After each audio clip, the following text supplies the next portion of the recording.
Hello everyone. In previous episodes I talked about barbells, and so now I need to talk about the plates that go on those barbells. I'm going to be talking about Olympic bar plates because now that's probably the way a lot of people are going to go. Now, of course, if you're on a budget and you're just starting, then maybe the rest of this video doesn't really apply because you probably just want to go to Craigslist, Marketplace, and try to find some cheap plates locally. And it might not matter as much what kind of plates you can find as long as they are cheap. Now, if you have a little bit more of a budget, or if you're lucky and you have a lot of different types of used plates in your area, well, this video is going to be just kind of a quick overview of the different kinds and what might work best for you. First plates I'm going to talk about are going to be bumper plates. These are generally made out of like a rubber or a urethane, and they are basically designed for dropping.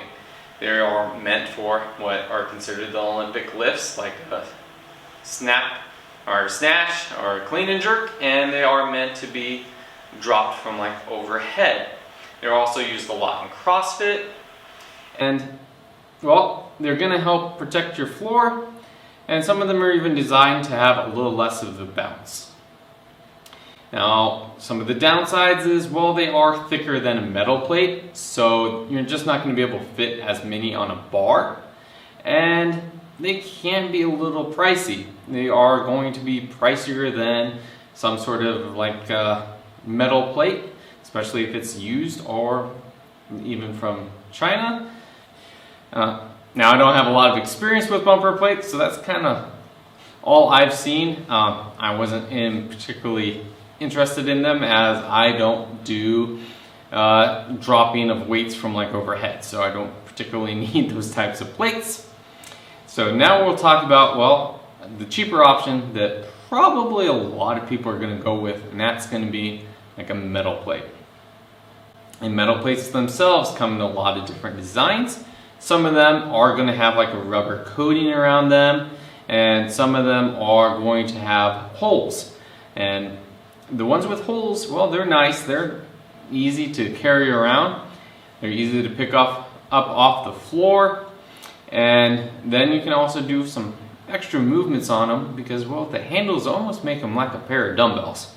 So those are nice. The downside is, well, quite often they're not actually the right diameter of an Olympic plate.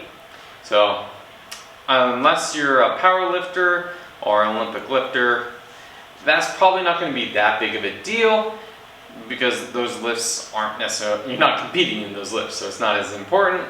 That the diameter might be different, so you're actually starting the bar at a different height during like a deadlift. Otherwise, they're really nice. Another downside, not a lot of American companies make those types of plates. Iron Grip does, but Iron Grip is rather expensive, but sometimes you can find them used if a gym closes, so that's something to look out for if that's important for you.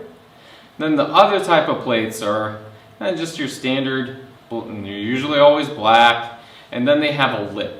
And that lip is kind of the big difference in that some of them are going to be thicker and some of them are going to be thinner, and then the diameter or the thickness of those plates is going to vary some as well.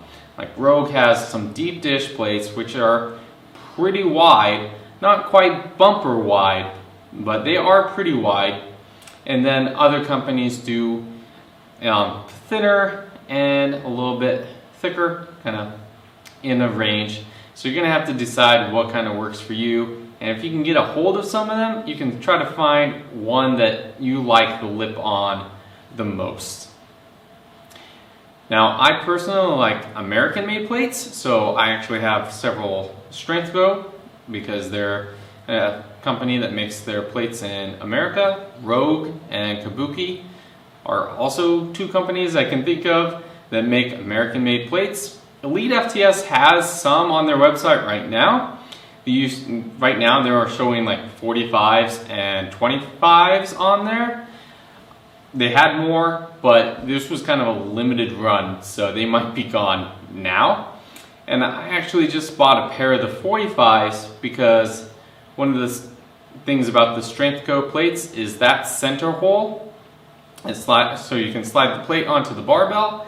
It's a little bit smaller than a lot of your traditional plates, and that just makes it so the plate doesn't move as much on the barbell. So it actually makes them quieter for pretty much all your movements. But I don't have a deadlift jack. I was finding that I was having an issue getting it in the hole when I was trying to hold the bar up and slide the plate on. So I got the EliteFTS plates, and they have kind of more of a regular hole, and you can just slide them right on. So not necessarily a huge deal, but I found it annoying. But I do like the plates, and there are all sorts of other differences, as you'll find them talking about cast and milled and machined, but that's kind of a deeper conversation that you can look into after this video. So hopefully all of that at least got you in kind of pointed into a direction that you want to go. Maybe you now want to go and look at bumpers. Maybe you're just going to be looking for plates with holes, or maybe you're going to be looking for standard plates. And then hopefully now you can go kind of look for whatever company that you want to, and you can find reviews on the actual plates and decide if those plates are going to work for you. So leave it in the comments down below. What kind of plates do you want to start with, or what plates did you start with? Were you happy with that decision? You know, kind of what kind of plates should people start with? And leave a like if any of that was helpful, and please subscribe for future videos. Thank you very much for watching.